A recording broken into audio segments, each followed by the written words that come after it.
Charles Fillmore said, "The mind of the Spirit will guide you in perfect ways, even in the minute details of your life, if you will allow it." That idea, along with the word metanoia, is going to be the theme and concepts that we're going to be discussing today. Metanoia is from the Greek, and it literally means to turn around inside yourself, to change your mind, to have a change of heart, thinking in a new way. Now, Reverend Bill used to use the word metanoia often in his talks. You know, if you've heard any of those, you've heard the word before. And he focused on helping us see our world in a way that transforms us. He would often ask, can you see the world as not against you? Can you see the world in a way that no matter what happens, what the situation is, that in some way it is for me, for my betterment, for my growth? Can we see the world in that way? Now, in general, the idea of metanoia is presented as, profound personal change, usually from bad behavior to good behavior. In literature, think of the transformation of Ebenezer Scrooge, a horrible human being to a good person, let's say it that way. Today, I want to broaden this concept of metanoia to include changes in the thinking of people and in general from old restrictive ideas to new and empowering ones. And I also want to think of this change as maybe in being subtle. In other words, not necessarily the dramatic, wow, my gosh, eye-opening change, but maybe just an interaction that in some way helps us remember who we are. So let's start by considering the world that Jesus lived in. Religion was the dominant force and the law of the day. Everything you did was according to the law. And it revolved around rituals, required practices, and there were strict laws against what you were not supposed to do. You couldn't even speak the name of God. There was a law against that. You weren't able to do many of the things that we would take for granted today. So when Jesus presented a relationship with God that was intimate, personal, Father,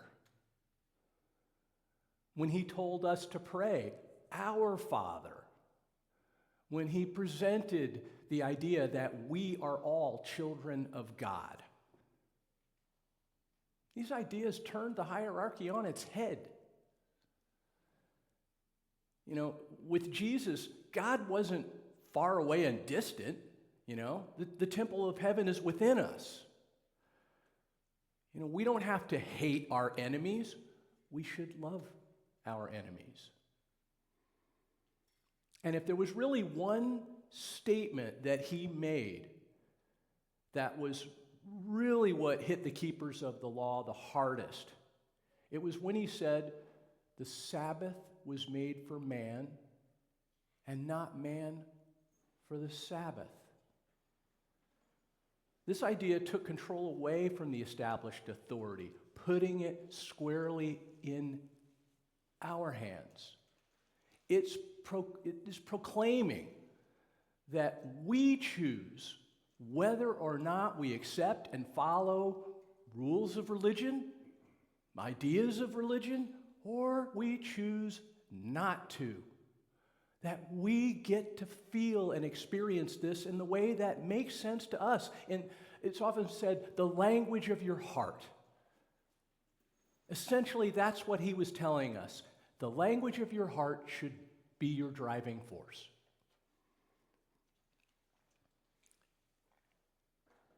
And he made it clear that whatever we choose, whether we follow the law, the man was not made for the Sabbath was, made for man.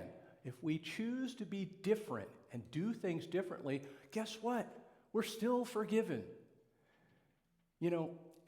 It's so often presented as us having to do things a certain way in order to be accepted by God. And yet, he said, talking to some of the people, he said, "Who among you, if your child asked for bread, would give them a snake?" You wouldn't do it. And your Father, God, knowing our hearts, as he used the word evil, I'll just say distracted and self-centered, will give you good gifts anyway. And for me, the most powerful declaration here was what Jesus said when he was dying, his final breaths. "Forgive them.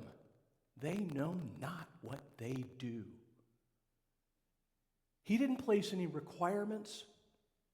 He didn't set any responsibilities or expectations. He said, "Forgive."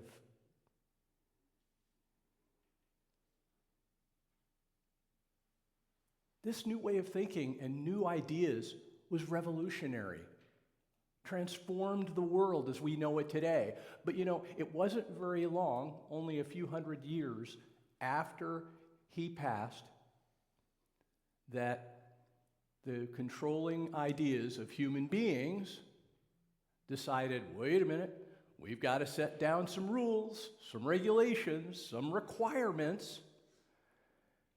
And that really is what caused Christianity to take the path that we see is prevalent today in most denominations of Christianity. It wasn't until nearly 2,000 years later and the formation of our nation and another radical new idea, freedom of religion, that led to the 1800s and the beginnings of the New Thought movement. Unity Church, this church you are in, is really considered New Thought. And New Thought presents new ways of thinking, which includes interpreting the Bible in metaphysical ways. We practice meditation, positive prayer, positive thinking, affirmations. We think of the law of attraction as being a real thing. We emphasize that thoughts and beliefs and consciousness directly shapes our health, our success, our abundance. It teaches us how we can experience what we call the Christ consciousness in ourselves. And here in this place is why we're allowed to express these ideas freely for your benefit, given as a gift of love.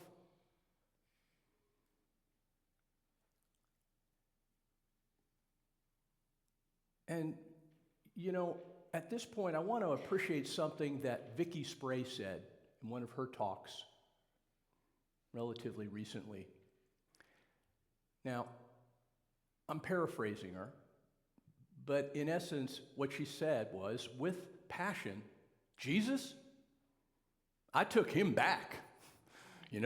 They tried to take him away from me, but they can't have him. They can, but they can't keep him from me, essentially. And I would bet that we've all had some kind of experience with traditional Christianity that may have felt controlling or exclusive, like dogma.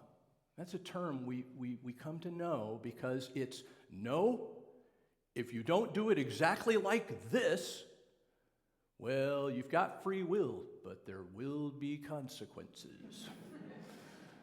And just so you know, those consequences are eternal. But you have free will. Yeah, come on. I'm reminded when I hear the idea of, how the denominations, the various ones, to a varying degree, proclaim that their version is the only true path. It's kind of ironic, don't you think? And that there's, really only one way to be accepted by God, to be saved. When I hear that idea, I'm reminded of what Jesus said in Matthew 15, verse 7, when he was speaking to the Pharisees and the keepers of the law. He said, "You hypocrites, Isaiah was right when he prophesied about you, for he wrote, 'These people honor me with their lips, but their hearts are far from me. Their worship is a farce. They teach man-made ideas as commands from God.'" Now, the way I take the teachings, the way I hope to always present the requirement for you to be accepted by God, if there is such a thing, is one thing. Are you ready? Okay, here it is. Yes, I have a pulse. That's it. I mean, it seems silly, and it was intended to be so, but the idea is that our relationship is what we think it is. If you're here now, I'm hoping you're here to hear something inspiring. Maybe you're dealing with something. When you come, maybe you're hoping to find a way forward past something that maybe you're dealing with. For whatever reason, this is for you. And you get to decide what you like. In the words of many of the self-help groups, take what you like and leave the rest. There's no expectation that you do a certain thing or believe a certain thing. We do hope that you'll be kind and considerate. That's what we're going to try and be to you. But ultimately, how you feel about Jesus or God or Buddha or Krishna or any other type of path, it's for you. The way I see events unfolding from Jesus to now is that first there was this established religion with specific rules and rituals. Then Jesus presented a new idea of thinking that turned away, metanoia, turned away from the old way of thinking. Then human beings, once again, seeking control, asserted themselves as keepers of the law. And then finally, freedom of religion and new thought gave us the power back, put us in charge of how we feel. And so that brings us to the actual biblical references today in the Gospels of Mark and Matthew. Now, in these two Gospels, as is common to several of the Gospels, there's a similar story. It's just told a little differently in each case. And so I offer to you some ideas of how we might think of each one and see whether or not it feels empowering. See if you can relate in a way maybe you haven't before. So in Mark 7, the faith of a Gentile woman. Then Jesus left Galilee and went forth to the region of Tyre. He didn't want anyone to know which house he was staying in, but he couldn't keep it a secret. Right away, a woman who had heard about him came and fell at his feet. Her little girl was possessed by an evil spirit, and she begged him to cast the demon from her daughter. Since she was a Gentile, born in Syrian Phoenicia, Jesus told her, "First, I should feed the children, my own family, the Jews. It isn't right to take food from the children and throw it to the dogs." She replied, "That's true, Lord, but even the dogs under the table are allowed to eat the scraps that fall from the children's plate." "Good answer," he said. Now, go home, for the demon has left your daughter." And when she arrived home, she found her little girl lying quietly in bed, and the demon was gone. Now, when we're considering this or any other scripture, I want to mention that when you read something like demon-possessed, tormented, casting out, consider again, this was written 2,000 years ago. They didn't have EKGs and CAT scans and x-ray machines. They just had what they saw was not normal in their eyes. Parkinson's disease, uncontrollable tremors, was probably something, when it occurred, I'm sure they thought that person was demon-possessed. They wouldn't have any other words for it. So again, as you're reading Scripture, please consider it with a loving heart and an open mind, and say to yourself, wait a minute, can I move past that and just insert, she was ill, and they didn't know what was wrong. And in this case, traditionally, Jesus is presented as essentially the perfect person who can, in fact, work this miracle. And it's presented as a test for her. How strong is her faith? Because, it's obvious she believes he could do this right away. She's asking him. But that's not, he doesn't just say, sure, glad to help you. No, he's like, hey, how bad do you want it? He calls her a dog. So her faith and her perseverance is what is presented here as a test, and his answer, good answer. To me, it's easy to read this on its face and say it was a test. Can we get more from it than that, though? You see, for me, the way I take the examples in the Bible and the miracles attributed to Jesus, I don't necessarily have to, for me, accept that those miracles occurred exactly how they're listed in the Bible and how they're portrayed. Maybe they did. But what's more important to me, the way I take it, is that these interactions helped the person see themselves in a different way. What he did was he helped people and transform themselves, transform their thinking, turn away from the idea that my daughter and my life is demon-possessed, and move towards an idea of health and well-being, and everything is actually okay. Now, is that exactly what happens? You get to decide. But I offer it for your consideration. And when we move to the same story in Matthew, I want to offer this idea about any time personally when I'm approaching something. I'm reading the Bible, I'm reading the Bhagavad Gita, I'm reading Buddhist writings, more contemporary spiritual speakers. For me, it's not that helpful to think of Jesus or any of the people who are trying to teach us as perfect. I'm not perfect. I make mistakes. I have doubts. I've felt bad. I felt good. I've had to grow through my life. So presenting an idea of what did the perfect being who's all-knowing and knows everything and always does the right thing, what did they do? Well, I'll certainly still do my best to learn from that, but it's not something I can so easily relate to. I don't know about you, but for me, it's sometimes hard to relate to. And so when we look at Matthew and this story, I offer the idea of, can we see this in a way where maybe the transformation we're reading about is in Jesus?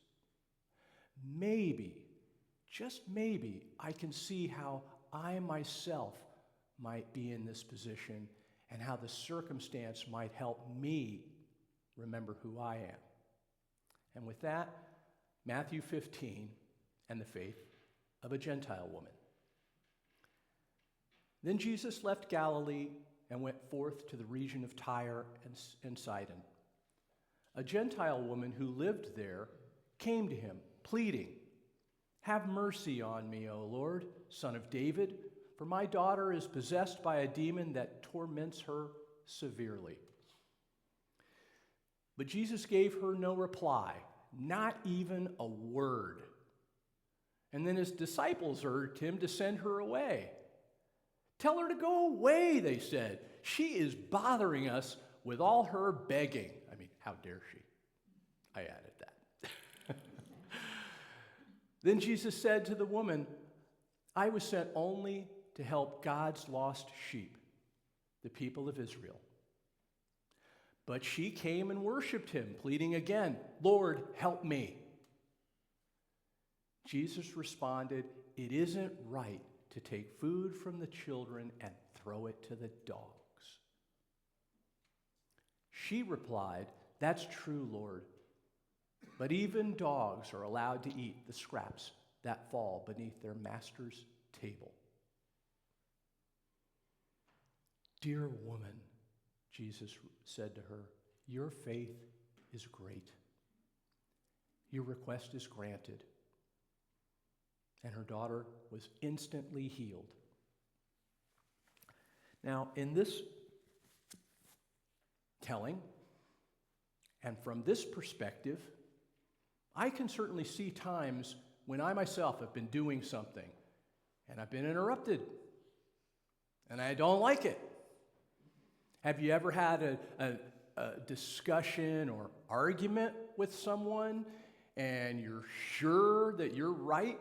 And so maybe it starts out a little nicely, but as they keep on, you start thinking, "I'm going to have to say something to really kind of help you get the message, or really, I'm right." Okay? And so you say something and you're like, hopefully that'll send them the message, right? And then the next thing that happens is they say something else, and now you're frustrated. You're like, "I'm going to have to shut you down." And you say something mean. I mean, again, that's not kind or loving. That's mean. And her reply is something that I know if I've experienced it. I've been in arguments, discussions with people, thinking, standing there tall, knowing I'm right. And as the person replies with something that changes me, it's almost as if I notice that it's coming. It's like the words are coming out of their mouth, but they're coming into me going, they're right, they're going to say it, they said it. And it's like, you're right, I was wrong. And so I can see here how, Jesus is being swayed either by his own thoughts or, whether the thoughts can be represented as the disciples urging him to tell her to go away, or there, people around him telling the people to go away. In other words, he's swayed to not do that next kind, right thing. And he's pushed. He doesn't necessarily get too upset right away, but he does say, "Look, not for you. Thanks, but not for you." And then finally, he says something that, again, is mean. It's not kind.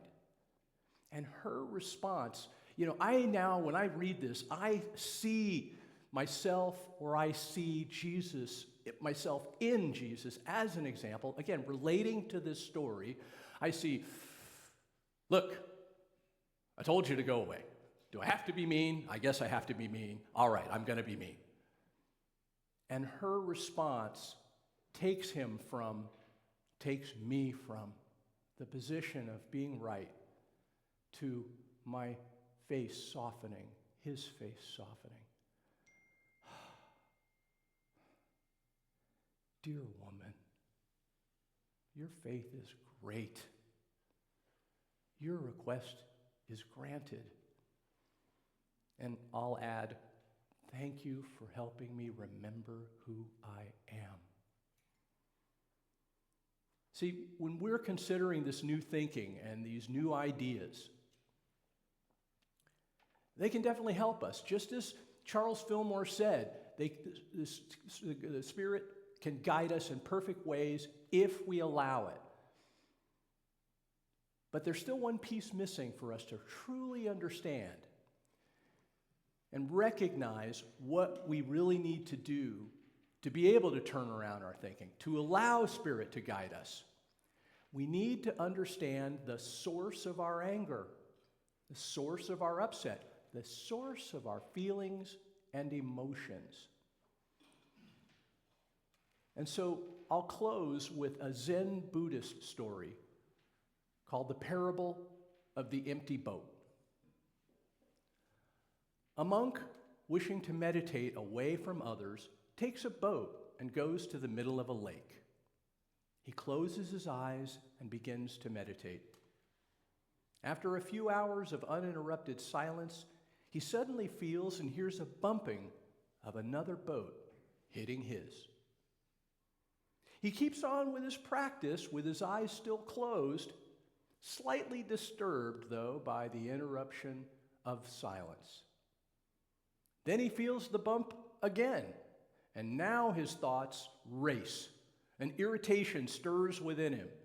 His anger rises to the point that he cannot contain it any longer. He is ready to shout at the boatman, "Who dares to disturb my meditation?" However, when he opens his eyes, all that he sees is an empty boat, just floating in the middle of the lake. At that moment, the monk achieves self-realization and understands that anger is within him. It simply needs to hit an external object to provoke it. After that, whenever the monk met someone or something that irritated or provoked his anger, he remembered, it's just an empty boat. The anger is within me. So our peace, our poise, our power cannot be taken away from us. But we can and often do give it away. When we remember that the potential for anger or upset or any emotion and feeling is within us, not outside ourselves, they doing what they're doing does not require I be upset about it, even if it's upsetting behavior. I choose.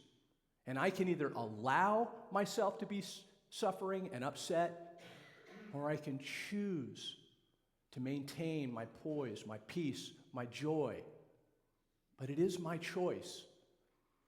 And so as Charles Fillmore was saying to us, as we practice meditation, as we practice reading scriptures that are inspiring, considering things that help us know the truth of our being, as we do these things and teach ourselves and ready ourselves, then even in the most minute ways of our lives, we can notice when we're being provoked, when that upset is about to be expressed.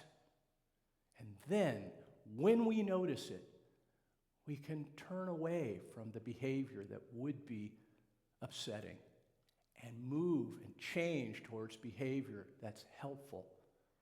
And when we do, we're expressing as the loving, kind, and beautiful children of God that we are. Thank you, and love and blessings to you all. Light of God surrounds us.